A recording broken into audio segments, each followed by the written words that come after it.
چه خبر؟ خوب هستی؟ من آرسام گیمر هستم و تازه اومدم رو و خلاصه میخوام درست کنم. خب بچه من امروز اومدم با یه ویدیو بگیرم که امیدوارم از این ویدیو لذت ببرین. من کال آف دیوتی میذارم اینجوری، اینا به کال آف دیوتی میذارم و خلاصه این ویدیو کال آف دیوتی آپلود میکنم و خلاصه بچه ویدیو کال آف دیوتی آپلود میکنم و خلاصه اگه از این ویدیو خوشتون میاد از کال آف دیوتی اینا خوشتون میاد حتما چنل سابسکرایب بکنید. خب بچه‌ها من امروز گفتم یه بازی بکنم عشقمون کویک باشه و خلاصه واسم سر دیدم دو تا آدم اومدن گفتم اینا کیان دیگه. بعد دیدم این دوتا اومدن، دیدم رفیقن. بعد میگفتم ما چند تا اکانت داریم، چند تا هم نه، یه دونه یه همین 42 یکم 145 لولش و خلاصه 42 میگفت من یه اکانت دارم که کل گاناش لجنده و خلاصه پرو پلیرم و یکی اون 145 هم میگفت من لول 2 تا اکانت دارم، 2 تاش لول 300 و خلاصه حرفه‌ایم و خلاصه نمیدونم راست میگن یا نه. امروز اومدم امتحان ازشون ببینم درسته یا نه و خلاصه اینکه بریم ببینیم اینا راست میگن یا نه. این نوبسته اومد اسنایپ منو برداشت، همین 42 بود 46 بود چند بود، اومد نوبسته بعد اسنایپ منو برداشته. نگاه کن خواهی تو سطح میگی بخواب این با موت تو بخور. خب اینجا بگفتم اینجا دو به تک خدایی کی میتونه با این مش نوبسته نگاه کن نمید نگاه اونجا گفتم بذار بزنم اشکال نداره فداسش. احساس کنم نتشونم ضعیفه یه خورده، نمیدونم نتشون ضعیفه یا نه.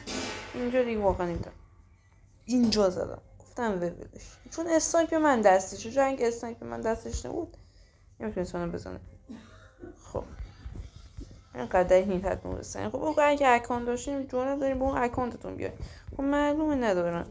اینجا دیدم بهش نخورد، نمیدونم چرا بهش نمیخوره. اینجا خود به خود میزنم یا کن اصلا نتم هنگه.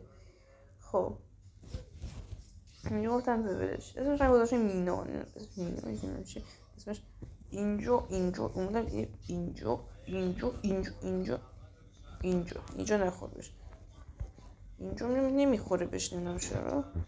تصمیم گرفتم یه نیت بندازم اینجا زدن گفتم ولش کن. بعد اینو شاید راست بگم واقعا اینا واسه دروغ میگن، راست دروغشون دیگه نمیدونم. اینجا یه دونه انداختم گفتم بچه میخوره یا نه، دیدم بهش خورد گفتم بهش خورد. اینجا دیدم یه پدستک استامپی من دستشه گفتم الان میزنم استامپی من دستته. خب اینجا زدمش الان مساوی شد. خب اینجا یه دونه انداختم دیدم این گازان فلفل شاتم چیه. خب از اینا برداشتم گفتم یا بشین ما شما کمپی برام میکنید بیا یا اینقدر لیز کنم قشنگ گیجشون کردم. اینجا رفتن که اپوی سر بزنمش. دیدم یارش اومد، دیدم دیدم اینجا شو گون خطرناکی داره. نگفتم بذار تیراش تمومش بعد بزنمش چون تیراش این 4 تایی هست. اینجا زدمش یه دونه دیگه یکیشون بزنم تموم شده. نکن بدبختا کم کردم. اینجا گفتم بگیر بخواب بچه خواهی منو بزنی و خلاصه اون خودشون هم گفتم بازی رو بذار تا 10 میتونیم ببریمت و خلاصه اینکه زدم نابودشون کردن. خدا نگاه اینجا نید انداختن نگاه شطرک کوشید من اونجا بودم. اینجا رو نگاه اینجا نگاه اینجا رو شطرک زدم و خلاصه اینکه اگر از این ویدیو خوشتون اومد و خلاصه به این سرک ویدیو علاقه دارید و میخواین پارت بعدیش رو بذارم حتما چنل رو سابسکرایب کنید. خب حالا ببینیم چی میگن